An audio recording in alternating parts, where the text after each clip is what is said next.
How to fix threads error. Hello guys, if you want to fix threads error, first step, click settings and click app management. Click app management and click app list. Wait a second for loading.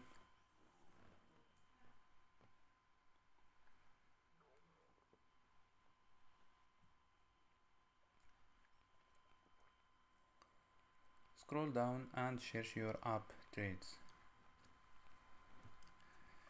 After these steps, click force stop. Click force stop this app and click storage. Click clear data and clear cache. After these steps, go to your go to restart your phone. So don't forget like and subscribe. Bye.